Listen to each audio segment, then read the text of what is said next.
Hello, everybody. Welcome back to Backstage Spotlight. We have a very exciting guest today. We are with Joel Montague. Hello.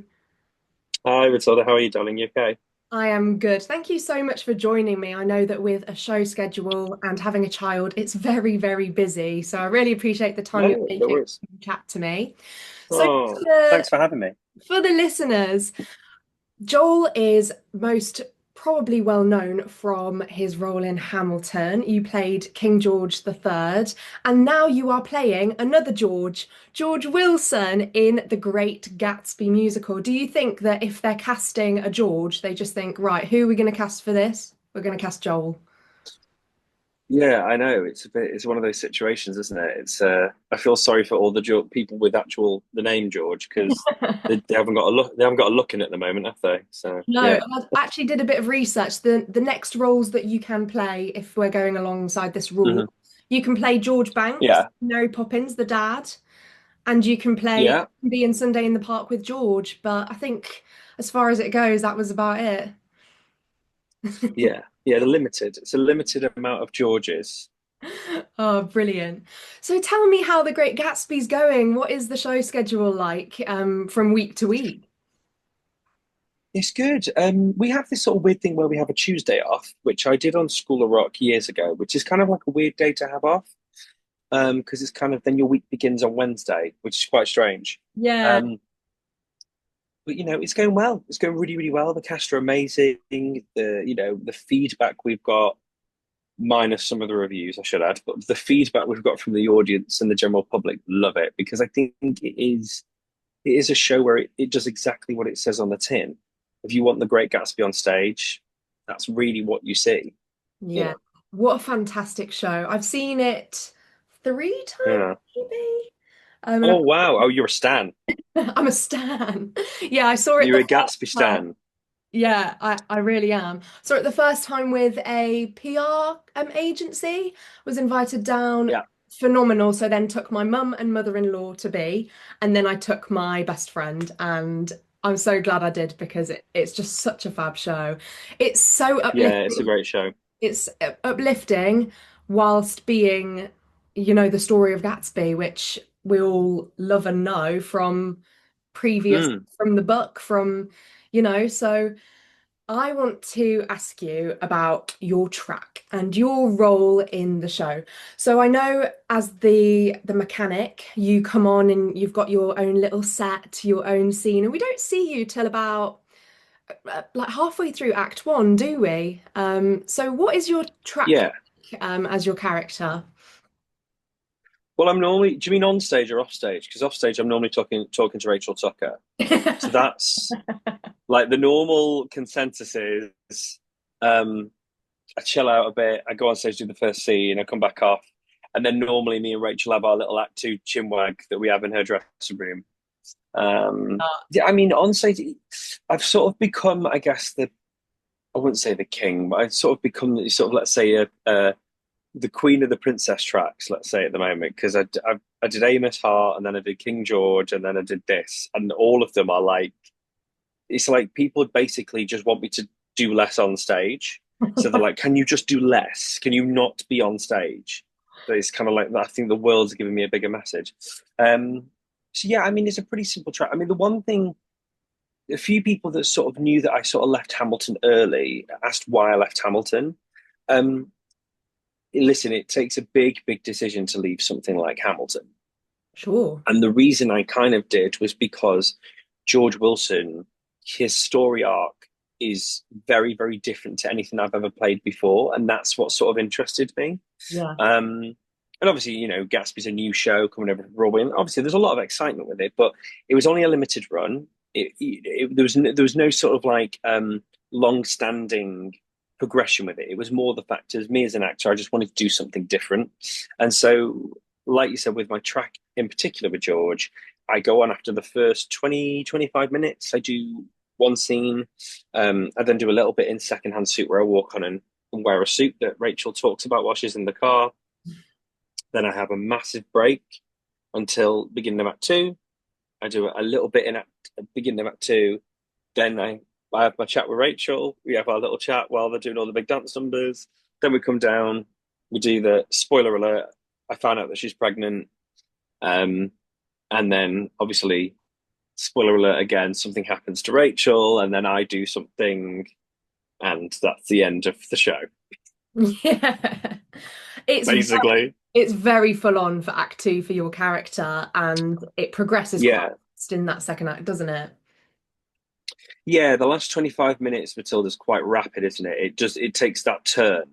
Yeah. Um, and we've all felt that. Like it's such a joyous show, but then when it turns to that dark side at the end, it's you're like, oh God, it sort of hits a nerve that I don't think a lot of the audience expect it to hit, Yeah. you know?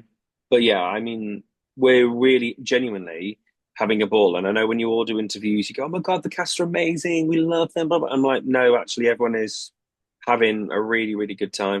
A Yeah. really And good I time. feel like you can tell. You can tell that you're such a Yeah. close-knit cast. And that video you put Yeah. We've got good banter. the video with the country song that with the Rachel Tucker is hilarious. She is an idiot. She's an idiot. She is. And she honestly just genuinely really, would you know, we just genuinely make each other laugh. Like it's so lovely with when you work with someone like Rachel, because not only is she Rachel Tucker, who is amazing in her own right, regardless, but she's one of the most down to earth people. Um, we're both like very happily married. We've both got, I mean, obviously she's got a Ben who's 12 years old, her son, and I've just had Mabel. So we just have quite a bit to relate to, which is Yeah. quite nice. And we just got on from day one. Me and Tucker, like, we just have proper banter, and she is the best dickhead ever. She's funny, really funny. Yeah, I have a lot of time for a lot of love for her. Yeah, I love that. I remember when the cast was announced, and you unfortunately couldn't make it to that cast announcement. No, no, I was Unfortunately, in Disneyland Paris. they did a launch, um, and I remember that all the comments were just like, "This is the Avengers Assemble, like of the West End. It Yeah, is such yeah, a good cast," and I feel like you don't yeah. see that often anymore. Like so many fantastic people in one cast, and that. Yeah, I think it's becoming a bit of a problem. And that sounds awful as if to say that people shouldn't be cast in the roles that they should be cast for. It's just more the fact that I think it is very rare that you get, a very well-rounded cast of musical theatre performers. And that also includes the ensemble, because some of that ensemble as well are vastly experienced, and I do think when you get those 5 month, 6 month contracts, you're always going to be more inclined to see, let's say, your more run of the mill musical theatre performers Oh. experience on stage, just because you're not tied down in for a year. Because sometimes that's what happens as you get older, especially. You're just like, I just don't want to be in a contract for a year. I want to do the show for 5 or 6 months and, tick it off the list and move on. Yeah, yeah, it's interesting. So I want to move on Mm. to your schedule with having a child because I can't even begin. I'm seeing your face now. I can't even begin to imagine. So your lovely, lovely partner, Carrie Hope Fletcher, you've had a gorgeous little baby. But how is that alongside both being in a show and hers is on tour at the moment? Yeah, it's mental. It's absolutely mental. We've got the most amazing nanny, Lois, who's one of our friends, who Lois is a singer and an actress, but she was just had a bit of free time. She was like, I'll help you out. And we're like, great, perfect. And the most important thing is Mabel absolutely adores her. And Oh, that's the most important thing, because if obviously myself and Carrie aren't home, we just need to trust someone that Mabel feels completely comfortable with. And by God, does she love Lois. Um, and yeah, and listen, like every mother out there, Carrie finds it extremely hard. She's never not appreciative of the fact that she's playing Calamity Jane and it's a great show. But being on tour as a young mom, missing your child, no matter who you are, whether you are a name in theatre or not, it's really difficult. And especially for mothers, because I think when you're a mother, you've held that child for 9 months in your tummy, you've given birth to it, you have a connection with your child that the father will never have, or rather, I should say, the partner that didn't give birth to them will Yeah. never have. Yeah. I have a different sort of connection with Mabel, and I struggled, Matilda. I really struggled at the beginning, just because a mother's instinct is just natural. You just Mm, sort of they're part of you. They've been a part of your body. yeah. Whereas me, I'm just like, oh yeah, like waving at the sideline. Like, do you know what I mean? And it is, and yeah, and it's. I spoke to so many dads, young dads, and obviously I share a room with John Robbins, who lovely John Robbins, who he's a dad of two, and he said I felt exactly the same. Um, so it is a really strange experience. The schedule is mental. The sort of the downside and the good side is that Carrie has Sunday, Monday off. I have Tuesday off, which is obviously very annoying as a family. Yeah. But childcare wise, it's great because it means that we only have to care for Wednesday, Thursday, Friday, Saturday. Yeah. So it's not as bad. Um, but yeah, it's listen, we're doing it, we're making it work. I hope it inspires other married couples out there to see that you can still work and make it happen. Um, but it's tough. It's tough for anyone, not just us. It's tough for anyone. Yeah, for sure. So say Carrie was, say, perhaps in Ireland or Edinburgh, and would Hmm. she still manage to make it down for the Sunday, Monday? Or is there some instances Yeah, where the tour is too complicated for that to be able to happen? the thing is that it's not really an option for Carrie.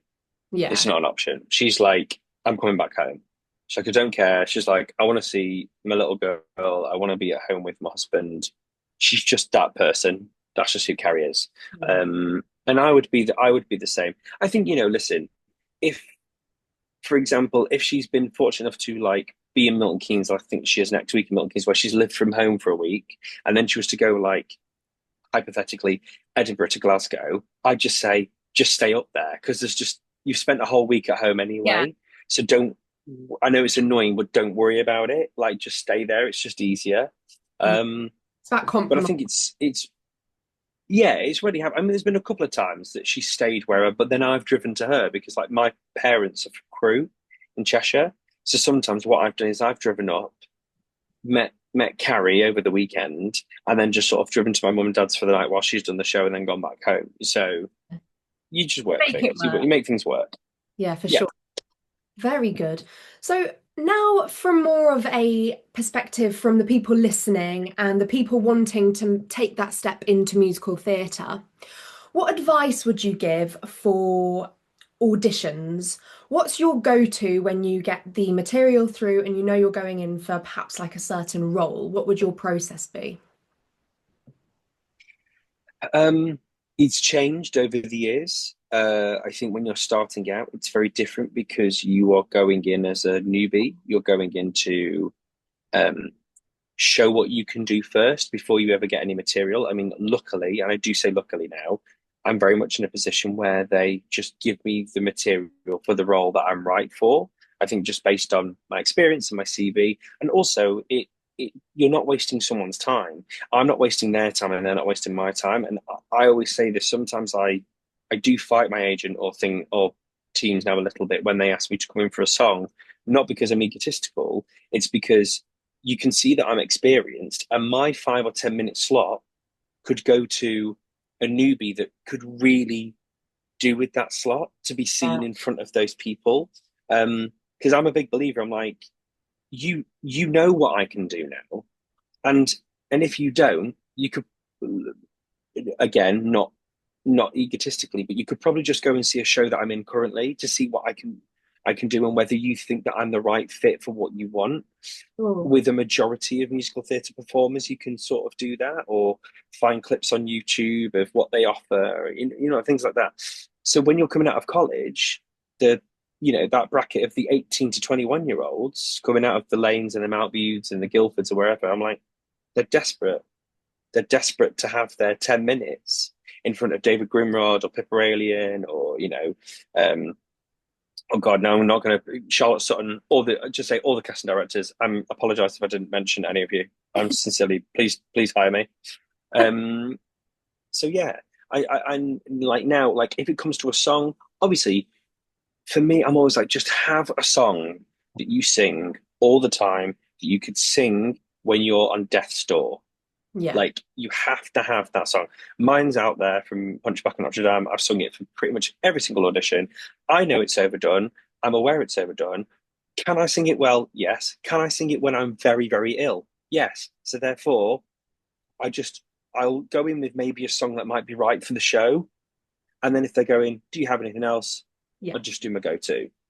Yeah. But Disney always wins anyway. Disney, an MD and a supervisor, they just want to hear your range, and a director just wants to see you be able to act through song. And if you can just marry those two in your 5 minutes that you're in the room, you've done your job. Yeah, and that's the thing, it is the 5 minutes, and also wanting to be comfortable yourself going in. If you're learning a song specifically for the audition, perhaps, you're not going to be as comfortable as singing your go-to. And you also have to remember that they're just seeing the potential, and then you've got the rehearsal process to then work on the material Right, that they right, want you to perform. So I think absolutely. knowing that you have to feel comfortable yourself as well is a great tip too. So I've got a question now, which might be a bit hard because you've done a lot of, well, you've done a few bucket list shows, so to speak. If you could pick your next job, what would you like? I when I say I don't answer this within reason because I don't like to jinx myself. Yes. Um, I'm a person, I can't do the manifestation thing, No, I can't. I'm especially to the the same. world. Yeah. I don't like it. I think it can sometimes come across as very egotistical and as if quite entitled. Like I'll choose a role that I could never play, like Alphaba. If I wanted to play Alphaba and I was like, oh my God, I have to play Alphaba, please cast me as Alphaba. But I'm like, I just feel that makes me want to throw up in my own mouth and punch myself in the face because I'm like, who am I, even with my experience, who am I to put out to the world and influence people that I should be that person to play the role? If I back myself and I back my talent, I will go into the room and I will deliver the performance. And if that team likes me, they will cast me. I don't need to put it out into the world. Granted, if someone says, is there a role you'd love to play? And I turn around and said, like, for example, whether it'll happen or not, I would love to play Sweeney opposite Carrier's Love It. Like, we would Oh, love to do that together. Like, there are a bunch of shows that me and her would love to do together as a couple, just because we want to do it and it would be fun. And yes, it'd be a married couple, on stage together. And wouldn't that be great? And things I'd like that. love Of course, that. there's loads of things like that. Yeah, exactly. But then we could probably end up doing a concert of it at some point. You know what I Yeah. mean? Like the likelihood of that could actually materialize. Whereas if I was to say I want to play Effie White in Dreamgirls, I mean, obviously the likelihood of that is not going to materialize. But it's like it's just a different thing for me. It's a different ball game. What I would love to do is I would love to do something with Carrie. Whether that happens in the future, I don't know. And I also like to do original work. So whether that's a transfer from Broadway and be the first person to do it here, that's great, or whether it's just purely original. Um, yeah. And of course there's a few odd things here or there that you want to do. But again, I just go, I'll keep them in my mind and I won't put them out into the ether just in case they never happen. So then I've not got that embarrassing thing of someone going, oh, did you get that role that you really wanted to do? And I'm like 84 and going, no. So Yeah, yeah. no, I like that. I like that outlook. It's good to know to stay grounded in the sense of, You got to be humble. You got to be humble, true. Matilda. Listen, at the end of the day, our business that we are in is really hard. And I am not the most talented person in the world, far from it. But have I been lucky? Have I been fortunate to land roles at a certain time that have all mixed in at the right time, at the right place? Yes, that could happen to anyone within reason. Of course, you have to have a bit of talent. Of course, you do. But we have an ability in entertainment where you can walk down the street, someone can like the look of you, and you could be in a series the next week. That's the reality of our business. Like that's what can actually happen. Um, and I think sometimes, I know you've trained, but I do think sometimes like that's also the detriment of training, is that now people are seeing this sort of 50 minutes of fame thing, and it's coming to light that they're now going into shows. And not that I have a problem with it, I understand. I just don't think it's teaching the right lessons necessarily. I think, if you have a following, it's the bonus. It should be the bonus for you getting a role, not the immediate reason that you get the role, if that makes sense. Oh, yeah, for sure. And there's You been a know? lot of talk about training versus not training, and I know that people can get quite, controversial about it, and people have quite strong opinions. Yeah, But I think the bottom line is, if you go into an audition and you sell yourself in a way that the casting director thinks that is brilliant, I want that person in my show, that is the bottom line, isn't it? of course, of course, and also like you said, which you're completely right. The thing with training or not training, or like for example, like yourself, you've got a following on social media. Carrie does, people like Hannah Lowther and Maddie Grace Jepson and those people, and you can absolutely tell that a part of their reason to why they all work is because of their following, but it's also because they're talented. Um, but I do think that it works in fads. So we might have like should I put in inverted commas, the TikTok era, then there's going to be something else that will follow it in 5 years' time, and something else that will follow it. And things work in cycles, don't they? But I do think to anyone out there, I'm like, if you have that time and you have that opportunity, go and train. Sure. Like what? Like how's it going to let you down? Yeah. And I How's think, it? The reason that Carrie didn't train, but Carrie didn't train out of choice. Carrie didn't train because she ended up being part of a project that sort of took those years of training out of her. And yeah. then she ended up getting an agent anyway, and then she got Les Mis. So it's kind of like it was pointless for her then to go back and train because she was already playing Eponine in the West End, which I'm sort of like, no, you've nailed that. You're all right. You'll be okay. You Yeah, know, exactly. So exactly. when you're there, if you've already made it to maybe what you were training for, then what's the point in then going back and I Sure. do know some people though that have done musical theatre and have then gone and retrained in acting or in something else to go into a different career path or something like that. And I fully understand that. Yeah. It's a funny one because drama school, so I went to Lane Theatre Arts and that is Yeah. full. And I've come out of it and I'm like, well, I don't think I necessarily want to do musical theatre anymore. Like I would go to an audition. Right. My agent came through with a musical theatre audition. But I really enjoy the presenting side of it, the interviewing side of it. And I've Yeah. learned so much at Lane that is transferable to that career.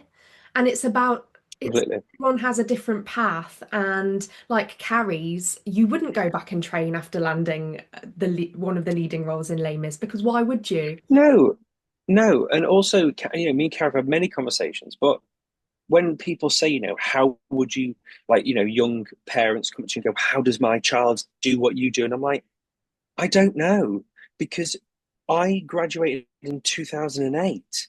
It's now 2025. It's a very different time. Things are so different. And Carrie's journey in particular was so unique. Mm, Like you can't replicate someone's journey.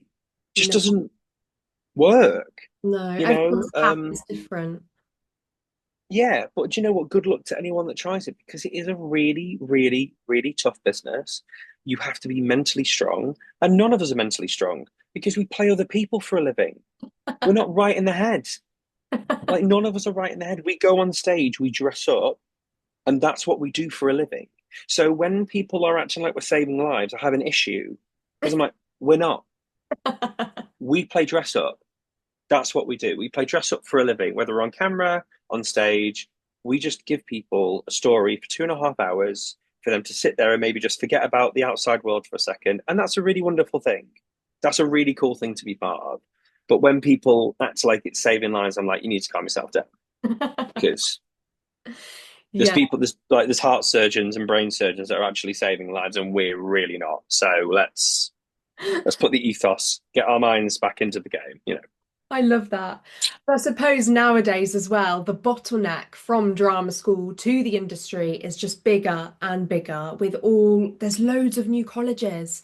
And I don't know what it was like Yeah, when you graduated back in 2008, but nowadays, I mean, the number of graduates versus number of roles in shows that are currently casting is vastly different to what it would have been like when you yeah, started.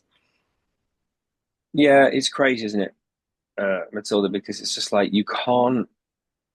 There are not that many jobs, and unfortunately, and I say this is a very, very broad statement because, of course, there's exceptions to the rule. if you're not going to one of those bigger colleges, those more prestigious colleges, it is harder for you to get an agent and to get through the door because, if you are, a really high up acting agent, you are going to go to the RADAs and the guild halls and look for clients there because they are that. No, if you're if you're a dance based agent, you are going to go to your lanes and your birds and your millenniums, and you just are. Is the millennium a thing? Is millennium even still going? I don't even know. See, some colleges have even closed.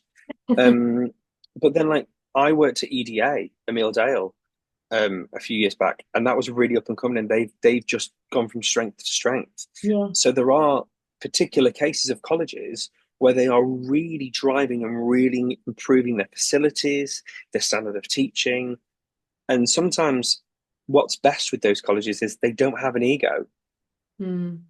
because I've taught at other colleges, no mention, no names. I've taught other colleges where I have first years who already think they are Broadway legends. Mm. And I'm like, you're a no one. Like, you're a name on this register right now. And also, even if you're a name on a cast list in the West End, what makes you think that you're better than anyone else? Yeah. Like, it's sort of this weird entitlement of, oh, well, I go to Mountview, or I go to Guildford School of Acting, or I go to Lanes, or I go to Arts Ed, and oh, who cares?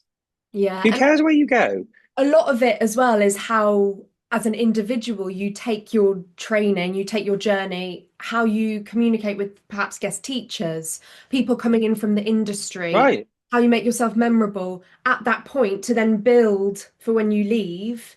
It's all about the Yeah, personal journey, I think, of so no matter where you go, as long as you are taking the most that you can, so that when you leave, you're like set up, if that makes sense. I feel like completely. And I individual. also think you would have seen it when you trained at Lanes, and we all had them. I had in my year, you had their favourites that were utilised and did Unfortunately, everything. And unfortunately, drama school yeah, bubble, isn't it? And you massive. are very much working towards being in that piece in the summer show, getting the main role in your third year musical, but you have to think beyond that because once you leave, that bubble pops and you're just like, oh, Right. But it was one of the best things that happened to me because I wasn't a favourite. And neither, funny enough, I'm going to drop a name, was Bradley Jaden. So me and Bradley were best mates. Well, still are best mates, but we're best mates in the same year at Guildford. And we weren't favourites. And that's what we're like, oh my God, there were very talented people in our year, very talented people.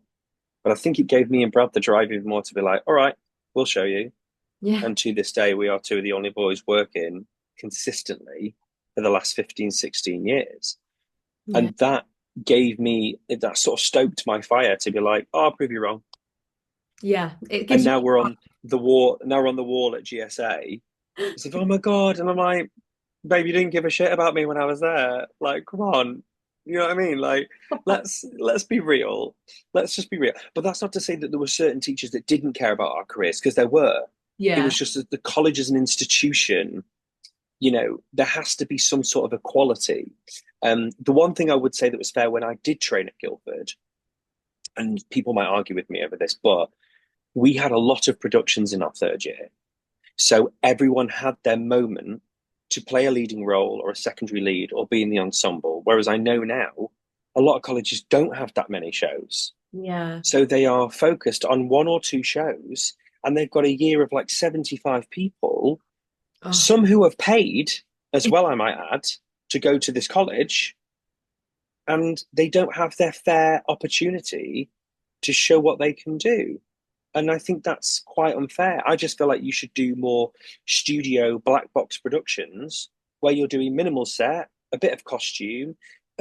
We used to just have, Matilda, a yeah, piano, and sometimes a drum kit that just was the band. That was it. That was all it was. And did it work? Yeah, of course it worked. It was because it was about us. It wasn't about the production value. It was yeah, about the actors themselves. And I think that's what colleges are missing. I'm like, strip everything back. yeah. Do That's a Jamie Lloyd. yeah, Do a Jamie Lloyd. Just strip everything back. Get a few cameras. But it honestly makes it then and it teaches you a lesson because then when you do go into your fully big fledged productions in the West End, it they're sort of a, I guess, a bit of a mask for what it is.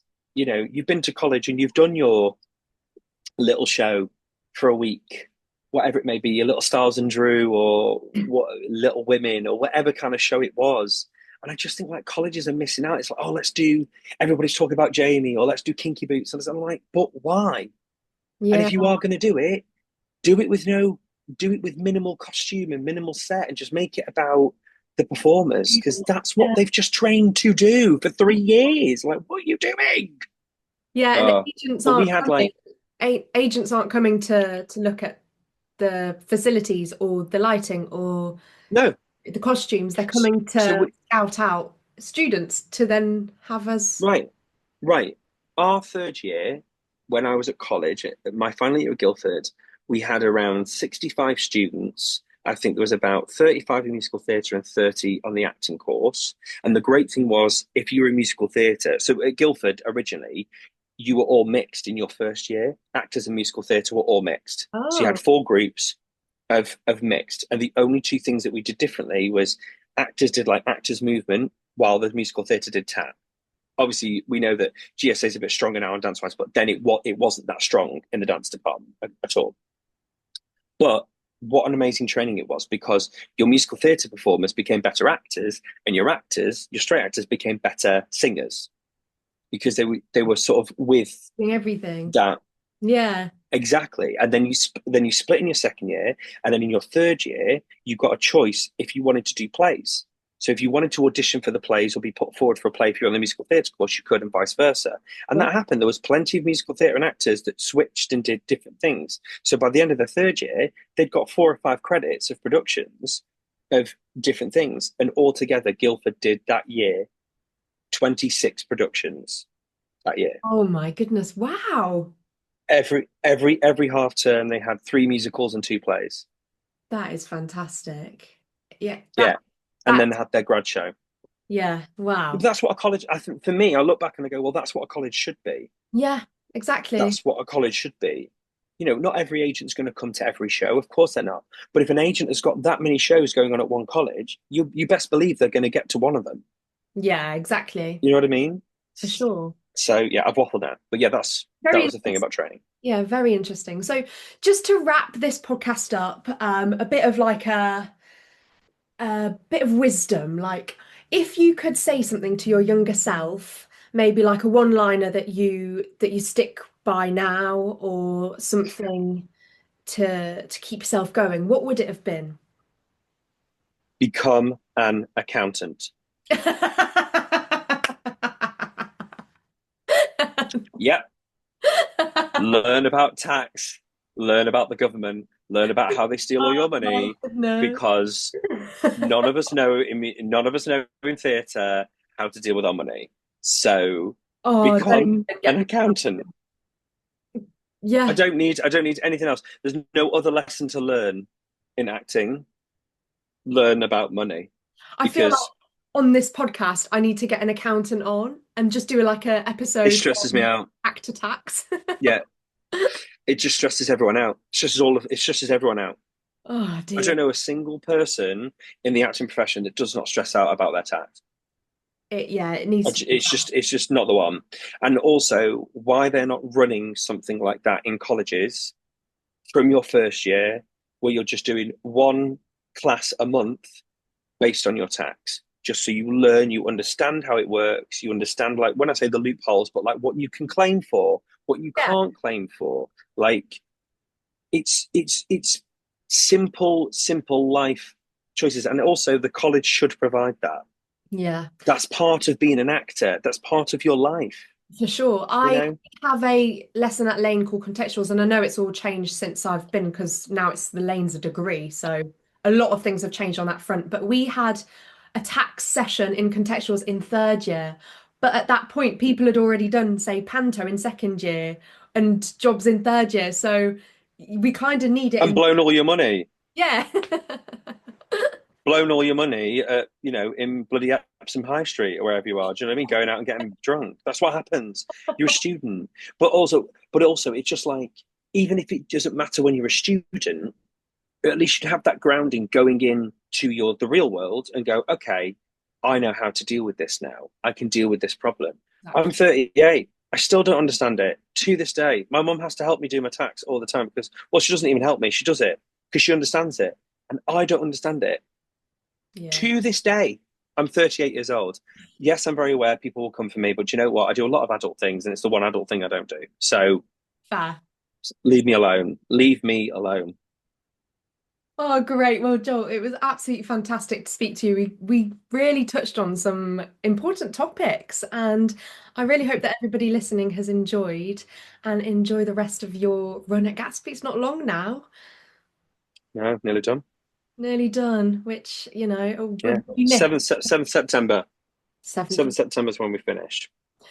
Oh, well, all the best and have a lovely rest of your day. Thanks, my love. Thank you. Well,